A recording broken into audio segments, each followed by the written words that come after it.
the ice suddenly cracks, and Kota plunges into the icy river, battered by the undercurrent beneath the ice. In a life-or-death moment, a wolf rushes over, frantically trying to break the ice to save Kota. Fortunately, Kota grabs his dagger and chips away at the ice, floating to the surface. Alpha forcefully drags Kota ashore. Despite shivering from the cold, Kota endures it and hurriedly rubs sticks together to start a fire, finally igniting the kindling. In the icy, snowy weather, Kota takes off his frozen clothes and hugs Alpha, backing up against the fire to warm up. After some time, Kota and Alpha continue their journey until they spot a tent in the distance. However, upon approaching it, they discover that the old man inside has long since frozen to death. There is no food in the tent, and Kota has fallen seriously ill, unable to make it back home, unsure of how much longer he can hold on. He takes the bow and arrows from the tent and presses on, but a pack of hungry wolves relentlessly pursues them. They run frantically against the blizzard and hastily take refuge in an ice cave. Just when they think they're safe, they realize that the cave is home to a ferocious black panther.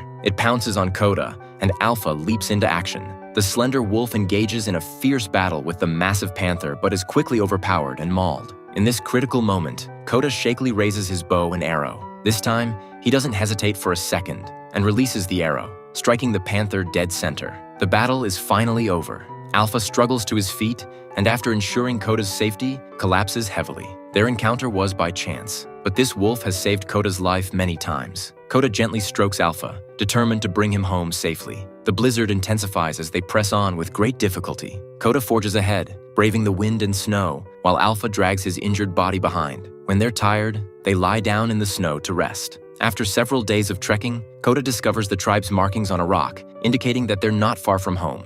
At this point, Alpha can barely move. Already severely injured, he gradually falls behind and finally collapses. Kota kneels down, constantly reassuring him to hold on just a little longer, that they're almost there. But Alpha doesn't even have the strength to lift his eyes. Seeing this, Kota doesn't hesitate for a moment. He tightly embraces his companion and continues forward, truly unaware of how he managed to persevere. After a few more days, Kota numbly climbs over one snowy mountain after another, the wolf in his arms hovering between life and death. He heavily collapses onto the snow and drifts off to sleep. In his dream, he seems to have returned home, seeing his parents whom he misses dearly. Suddenly, Kota startles awake. He picks up Alpha and sets off again. After an unknown amount of time, familiar tents come into view. He's finally home. Kota excitedly calls out to Alpha but receives no response. He staggers toward the camp, and the tribe's people are all shocked to see Kota, whom they thought had long since died.